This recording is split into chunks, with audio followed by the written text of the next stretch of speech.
రాష్ట్రంలో మహిళలకు ఉచిత ఆర్టీసీ బస్సు ప్రయాణంతో ఆటో డ్రైవర్లు రోడ్డున పడ్డారన్నారు బీఎంఎస్ రాష్ట్ర అధ్యక్షులు నందకిషోర్. సీఎం రేవంత్ రెడ్డి ఉచిత ప్రయాణం అమలుపై పునరాలోచించుకోవాలని కోరారు. గతంలో రోజుకు 1000 రూపాయలు సంపాదించేవారమని, కానీ ఇప్పుడు 300 కూడా రావడం లేదని చెప్పారు నందకిషోర్. ప్రభుత్వం స్పందించి తమను ఆదుకోవాలని, లేకుంటే ఆందోళనను ఉధృతం చేస్తామన్నారు. నూతన ప్రభుత్వంగా ఏర్పడ్డ కాంగ్రెస్ ప్రభుత్వం మహిళలకు ఉచిత బస్సు పేరు మీట ఉన్న యావత్ తెలంగాణ ఉన్న ఆటో డ్రైవర్లంతా రోడ్డుపై రావడం జరిగింది. వాళ్ళ రోజు వారి ఖర్చులే కానీ, నెలవారీ ఫైనాన్స్లే కానీ, పిల్లల చదువులకు డబ్బులే కానీ, వారి నిత్యావసర వస్తువులు కొనుక్కోవడానికే కానీ, వాళ్ళ కుటుంబ పోషణకు కూడా వెళ్ళలేని పరిస్థితి, దారుణమైన పరిస్థితి. ప్రభుత్వం ఈ నిర్ణయాన్ని పునరాలోచన చేయాలి.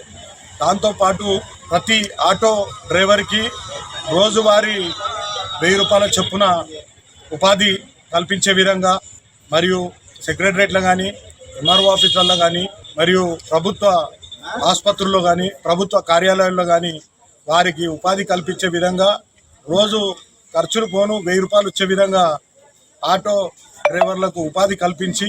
ఉచితం బస్సు వల్ల మాకు చాలా ప్రాబ్లం అయిపోయింది. కాబట్టి ఏంటంటే అన్ని రోడ్ల మీకు వచ్చేసినాం, ఆటోలన్నీ బతుకులన్నీ చాలా ప్రాబ్లంగా ఉంది. పాలు కొనే అది లేకుండా అయిపోయింది మాకు. పాలకు కానీ, ఏంటి మన స్కూల్ ఫీజులు కట్టాలన్నా, పాల బిల్లు కట్టాలన్నా, ఒకటి ఇంటి కట్టాలన్నా చాలా ప్రాబ్లం అయిపోయింది మాకు ఆ ఉచితం బస్సు వల్ల. దానికి గవర్నమెంట్ ఏదైనా ఒకటి అది చేయాలంటని చెప్పి ఈఎంఐలు ఉంటాయి ఫైనాన్స్ కూడా, అవి చాలా కట్టుకొని సమస్య ఉంది మాది.